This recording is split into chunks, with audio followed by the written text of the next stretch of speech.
الشیطان الرجیم بسم اللہ الرحمن الرحیم۔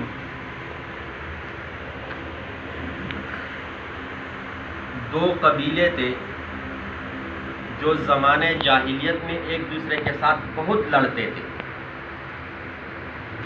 اور کوئی بھی دوسرے قبیلے کو نیچا دکھانے کے لیے، ان کو گرانے کے لیے کوئی بھی موقع ہاتھ سے نہیں جانے دیتے تھے، یہاں تک کہ مارنے کے علاوہ، لڑنے کے علاوہ تقاریر کرتے تھے ایک دوسرے کے خلاف، اور اشعار پڑھتے تھے، اور ایسے ایسے اشعار پڑھتے تھے کہ اگر وہ مخالف سنے تو آگ بگولا ہو۔ ایک قبیلے کا نام تھا اوس اور دوسرے قبیلے کا نام تھا خزرج۔ اب جب اسلام کا اعلان ہوا، نبوت کا اعلان کیا نبی علیہ السلام نے، اس کے بعد ان دو قبیلوں کی آپس میں صلح ہو گئی، اور ایک دوسرے کے ساتھ شیر و شکر ہونے لگے، ملتے تھے، بیٹھتے تھے اکٹھے۔ تو یہودی دیکھ کر ان سے یہ رہا نہ گیا کہ یہ تو ایک دوسرے کے جانی دشمن تھے، اب یہ مسلمان ہو گئے تو یہ صلح ان کو اچھی نہیں لگتی تھی۔ ایک مرتبہ اسی طرح یہ سارے لوگ بیٹھے ہوئے تھے، اوس قبیلے کے لوگ بھی تھے، خزرج قبیلے کے لوگ بھی تھے، تو یہودیوں نے ایسے چال چلائی کہ ایک قبیلے کے ایک شاعر کو اٹھایا اور اس کو کہا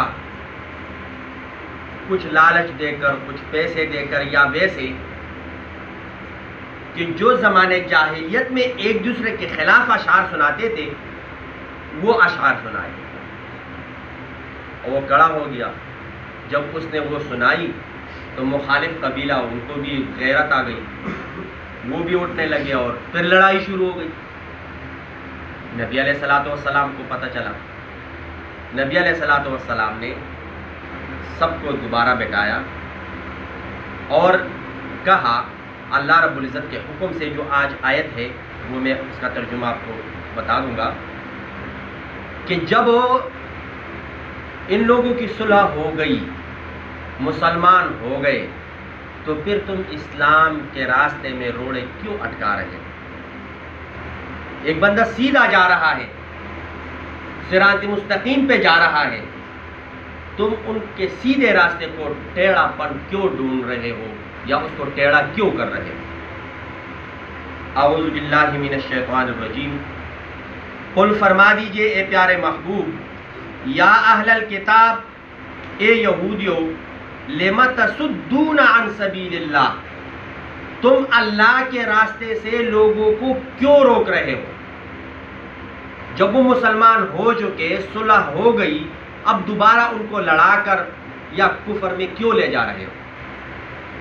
من آمنا، جو ایمان لایا، تبغونہا عوجا، تم ڈھونڈ رہے ہو، تلاش کر رہے ہو ان کے لیے ٹیڑھا پن، وَأَنْتُمْ شُهَدَاء، اور تم اس بات کے خود گواہ ہو، اس بات کے تم خود کیا ہو؟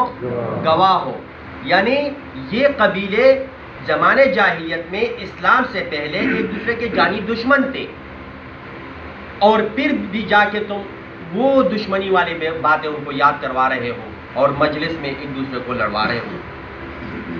وَمَا اللَّهُ بِغَافِلٍ، تم جو کر رہے ہو یہ نہ سمجھو کہ اس کو کوئی دیکھنے والا نہیں ہے۔ وَمَا اللَّهُ بِغَافِلٍ، نہیں ہے اللہ غافل، عما، ان کاموں سے، تعملون، جو تم کرتے ہو، جو تم کر رہے ہو، اور یہ سمجھ بیٹھے ہو کہ کسی کو پتہ نہیں چلے گا۔ فوراً اللہ رب العزت نے جبرائیل علیہ السلام کو حکم دیا کہ جائے پیارے محبوب کو یہ آیت سنائے، آگے وہ لوگوں کو سنائے۔